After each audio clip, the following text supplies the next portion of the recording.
Olá, eu sou Nivaldo Mota e apresento os principais assuntos debatidos na tribuna durante as sessões plenárias da Assembleia Legislativa. O deputado Rinaldo Modesto destaca a importância do Maio Laranja e ações de combate à pedofilia. Este mês, no Brasil inteiro, se comemora uma lei que trata de um assunto extremamente importante, delicado, e que às vezes nos deixam estarrecidos, caro deputado Contar, que é justamente o abuso sexual infantil. Eu intitularia como a mãe dos crimes este daí, porque este é praticado justamente por aqueles que teriam a prerrogativa única e específica de dar a proteção, a segurança, o carinho e a respeitabilidade. Segundo ponto, trata-se de alguém, Coronel Davi, que é vulnerável na sua plenitude do ponto de vista físico, do ponto de vista psíquico e do ponto de vista emocional. E eu, comemorando uma lei de nossa autoria, que muitos dos que aqui estão presentes também apoiaram, dentre os colegas, no meu primeiro mandato, estava aqui o professor Pedro Kemp, o deputado Paulo Correia e o deputado Eduardo Rocha, que hipotecaram de forma incondicional o apoio a um projeto de lei que se tornou a Lei 3.707, que trata sobre o combate à pedofilia. O tempo passou, houve essa lei nacional, intitulada como Maio Laranja, e aqui é apresentado um projeto de lei pelo colega Herculano Borges, que tem feito um trabalho brilhante no que diz respeito a levar informação à sociedade, levar palestras nas escolas, nas organizações, e agora, recentemente, a semana passada, tivemos a oportunidade, junto com o governador Reinaldo, de fazer o lançamento do Maio Laranja. Eu gostaria muito, senhor presidente, de ter trazido aqui o doutor Guilherme Celdes, que é um procurador de Justiça da República, procurador da República, que tem alguns livros, deputado Pedro Kemp, que trata desse assunto e que um deles, na minha avaliação, extremamente importante, que ajuda na qualificação justamente dos profissionais que atuam com crianças e adolescentes, que são os professores.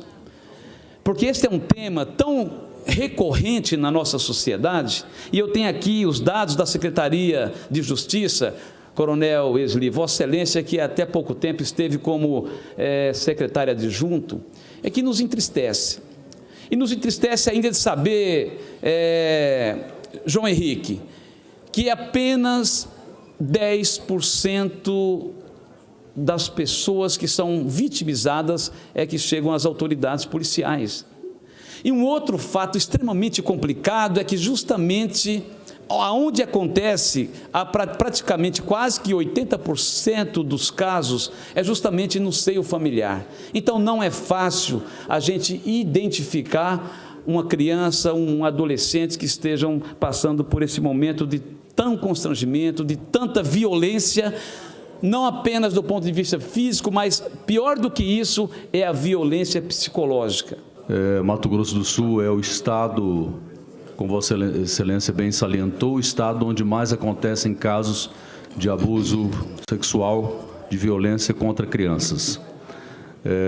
Nós aprovamos aqui a Frente Parlamentar da Criança e Adolescente, do qual eu sou coordenador, principalmente movido por essa questão. Como Vossa Excelência bem salientou, eu sou um profissional da comunicação desde que me entendo por gente. E coloco sempre em meus programas de rádio essa questão. E sempre que uma história é contada que envolve pedofilia, várias outras pessoas citam seus exemplos, contam as suas experiências, que são inúmeras, são muito grandes. Quando nós colocamos um caso no ar, várias outras pessoas mandam para mim através do WhatsApp, mas são inúmeras, centenas, dizendo: isso aconteceu comigo quando era criança, ou está acontecendo comigo agora. É algo assim alarmante o número de casos de abuso sexual contra crianças e adolescentes. E o mais estarrecedor disso é que, na realidade, o número de pedófilos, que a gente pode chamar de pedófilos, é pequeno diante do número de abusos sexuais. É importante destacar que Mato Grosso do Sul vive um paradoxo, por exemplo, em relação à violência contra a mulher. É o Estado, sem dúvida nenhuma, que tem mais realizado trabalho de empoderamento, de encorajamento da mulher a denunciar os seus agressores, da mesma forma aqueles que agridem os seus filhos.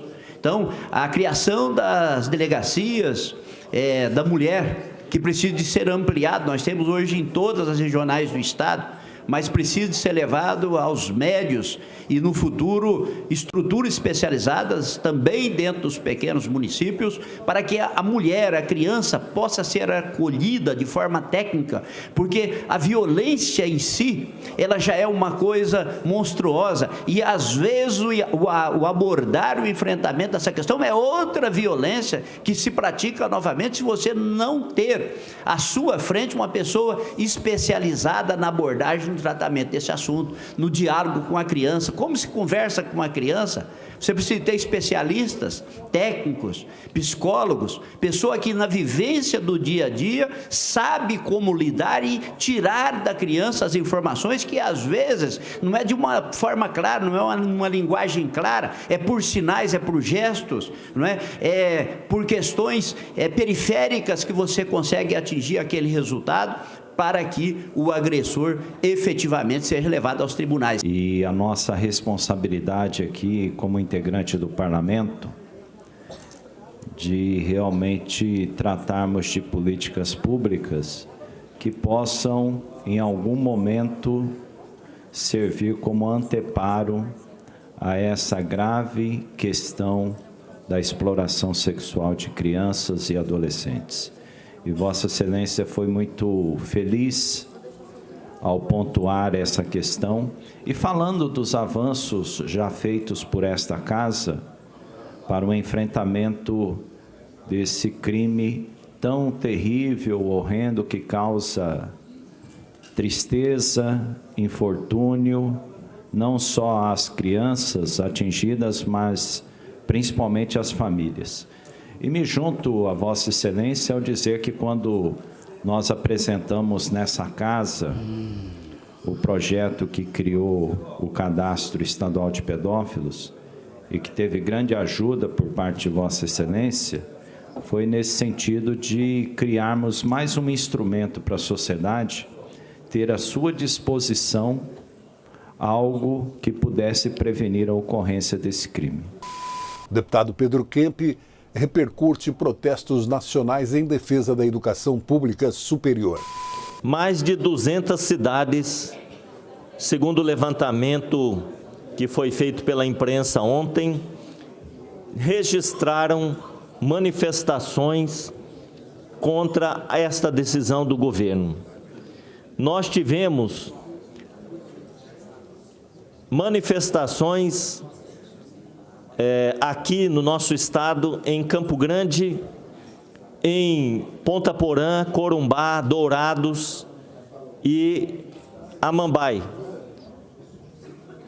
E em todo o Brasil, algumas manifestações ganharam corpo, como em São Paulo, no Rio Grande do Sul, em Recife e outras capitais.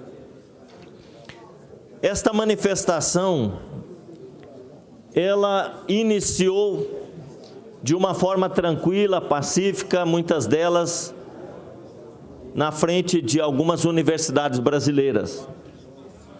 Mas, ao final da manhã, essas manifestações cresceram em função de uma fala desastrosa do presidente da República, que inclusive não estava no Brasil. Foi aos Estados Unidos fazer não sei o quê. Teve um encontro com o ex-presidente Bush talvez para conversar sobre armas, porque o ex-presidente Bush gostava muito de arma, de invadir os países, né, de atacar outros países, e foi receber um prêmio de personalidade do ano nos Estados Unidos. Enquanto isso, o Brasil está fervendo. O Brasil tem problemas seríssimos para serem resolvidos. Um deles é o da educação, que precisa de investimentos, de recursos, para que possa cumprir as metas do Plano Nacional de Educação e dar condições às universidades brasileiras de continuarem fazendo o seu trabalho de excelência na área do ensino, da pesquisa e da extensão. Mas ao invés do presidente da República dizer, considero manifestações democráticas, porque na época do governo da Dilma, quando milhões de pessoas foram às ruas, todo mundo dizia, mas isso é democrático, deixa o povo se manifestar, né? E a própria presidente Dilma dava entrevista dizendo, isso é democrático, o povo está querendo ir para a rua, né? Tem que ir para a rua. Quantas vezes eu vi o Jair Bolsonaro de verde e amarelo, com a cara pintada na rua lá, fora Dilma. Ele também participou, incentivou aqueles movimentos, não é? Agora ele vem dizer que esse movimento de ontem é um movimento de militantes. Pessoas que estão aí querendo a baderna. O pior, chamou os estudantes de idiotas úteis. Idiotas úteis. Então, quando ele era oposição ao governo, as manifestações eram democráticas. Agora que ele é governo, ele fala que quem faz manifestação é idiota útil. Eu tenho que dizer que idiota é ele, presidente da República, que não tem governo, que não tem projeto, que não tem um programa para tirar o país da situação que ele se encontra. Agora, chamar os estudantes que estão reivindicando mais recursos para a educação, chamar os professores que querem que as universidades continuem atuando na área da pesquisa, do ensino, da extensão, sem prejuízo para a produção acadêmica, chamar essas pessoas de idiotas é no mínimo, uma insensatez deste homem que está ocupando hoje o cargo de presidente da República. Quando ele fez essa fala desastrosa, ele só convidou mais gente ainda para participar das manifestações, porque aqueles que não tinham ido resolveram ir, foram se manifestar. Nós tivemos lá em Recife uma passeata monstruosa, nós tivemos em São Paulo uma passeata monstruosa, no Rio de Janeiro, quase 200 mil pessoas na Candelária. Não é? E esse governo só tem 5 meses, 4 meses e meio de existência. 4 meses e meio que esse governo está aí.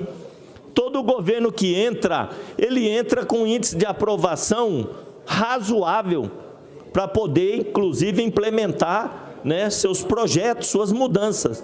E esse governo já tem um índice de aprovação que foi lá embaixo, e tem manifestações nas ruas em todo o Brasil. E nós tivemos ontem assistimos a uma intervenção sofrível do ministro da Educação no Congresso Nacional. Ele foi obrigado a ir ontem na Câmara dos Deputados, foi convocado por mais de 300 deputados, e o ministro da Educação foi lá falar asneira. Deputado Pedro Kemp, esse é um tema que está preocupando todo o Brasil. Num período tão curto de tempo, o Brasil já se mobilizando para ir para as ruas. E indo para as ruas por Muitas vezes porque agora, além de palavras ofensivas, palavras que não cabem para a atual situação que o Brasil passa, ninguém vai engolir, né? Ninguém vai engolir questões como a falta de investimento na educação. E o que mais nos preocupa é ver um presidente da República não ter a clara dimensão do que representa as universidades federais para o Mato Grosso do Sul. Tenho a satisfação de ter me formado na UFMS de Agronomia em Dourados. Só agronomia em Dourados. São mais de 10 mil alunos formados que ajudaram a construir o estado do Mato Grosso do Sul. Se hoje o Mato Grosso do Sul é essa potência no agronegócio, é fruto da Universidade Federal do Mato Grosso do Sul e fruto da Embrapa. Então, a pesquisa e a educação, ela transforma uma nação. E um presidente que não tem essa dimensão nos preocupa. Nos preocupa e onde nós estamos indo. Desde comprar um pão na padaria, desde de ir na farmácia, todo mundo nos questiona, aqueles que nos conhecem. Deputado Renato, o que vai ser do nosso Brasil? Para onde nós estamos indo? Então, esse tema é um tema pertinente, importante, e a Assembleia Legislativa precisa, sim, discutir esses encaminhamentos e estar presente nesse debate, nessa discussão. Por exemplo, nós temos no ano que vem um desenho do fim do Fundeb, que é praticamente uma revolução no que diz respeito ao financiamento da educação. Com esse desenho, com essas manifestações que a gente está tendo, me apavora a falta de um estudo, de uma manifestação oficial do governo sobre o que o governo pensa do Fundeb. Não tem país nenhum do mundo que consegue sair de um país emergente para um país desenvolvido sem a educação. Isso em todos os países. Só que a Espanha demorou 30 anos para fazer isso. O Brasil está demorando mais de 100 e não vai conseguir fazer. O que eu acho que está acontecendo? Antigamente, no passado, existia um bate de frente silencioso. Isso demorou muito tempo dentro das universidades e caminhou para o lado ruim. Hoje está tendo uma divergência ideológica que está saindo da boca das pessoas, como saiu da boca do presidente Bolsonaro. Porque no passado, tudo que os alunos queriam era bem silencioso e foi caminhando para um lado que eu não sei se era bom para os alunos e para o país. Como hoje eu não sei se isso que está acontecendo. O silêncio com a fala, batendo de frente ideologicamente, eu acho que isso é muito ruim para uma nação. Mas, quando Vossa Excelência coloca, não pode generalizar, porque uma pessoa tira a roupa na sala de aula, ou porque meia dúzia fuma maconha, que você vai dizer que todo mundo está fazendo. Mas ontem eu assisti a Globo entrevistar, à noite. 80% das pessoas que a Globo entrevistou perguntou o que estava fazendo, não sabia. Não, me convidaram, me chamaram, eu vim aqui, mas não sei o que é. Aí teve um menino que foi entrevistado, que ele falou, eu vim aqui para aprender. Aí perguntaram, para aprender o quê? Então eu acho que o manifesto de ontem, ele também tem um viés ideológico, claramente, porque tem várias pessoas, eu tenho filho formado em universidade federal, e eu tenho um neto formado agora em universidade privada, e tenho um neto fazendo medicina, e Vossa Excelência não vê, numa universidade privada, escrever barbaridades dentro da sala de aula. Quer dizer, coisas absurdas. Certo? Se disser que isso não tem na iniciativa privada, em alguma faculdade privada, tem também. Mas eu acho que isso aí tem que começar a mudar o pensamento das pessoas. Hoje eu não gostaria de tratar de questão ideológica, direita e esquerda, mas Vossa Excelência, quando começa a falar, me força realmente a tocar nesse assunto. Eu já tive aqui, aparteando Vossa Excelência, e disse que no governo do partido de Vossa Excelência foram feitos diversos cortes na educação de bilhões de reais, não só pela Dilma, como Lula também, e isso de alguma forma prejudicou a educação. E hoje, infelizmente, deputado, o que a gente vê na nossa educação como um todo é que nós precisamos realmente priorizar a educação para que o Brasil volte a crescer. E o senhor não tenha dúvida de que esta é a intenção do presidente Jair Bolsonaro e de todos aqueles que fazem parte do seu governo, principalmente do ministro da Educação. O que acontece nesse momento é que tudo aquilo de ruim que aconteceu no passado, agora chega a fatura para o governo pagar a conta. E foi preciso fazer esse contingenciamento de recursos. E que vão voltar, deputado. E eu já disse aqui ao senhor que esse contingenciamento é feito apenas nas despesas discricionárias, porque aquelas que são obrigatórias, por exemplo, o pagamento do professor, aquelas outras despesas que dão um andamento normal ao funcionamento do curso, estas todas estão sendo pagas. Não era ideológico, não tinha manifestação de partido, tinha de estudante, né, de professores. Então, essa é uma situação que o governo tem que prestar atenção, não pode minimizar, fala, não, isso aí é coisa dos baderneiros. Não minimiza, sabe por quê? Porque o povo está querendo chamar uma outra manifestação para o dia 30, e ela pode ser maior, então, dá um conselho para o seu amigo Jair, não minimiza as manifestações, porque elas podem crescer. O programa TV Aberta fica por aqui. Obrigado pela sua companhia. Aproveite e siga nossas mídias sociais.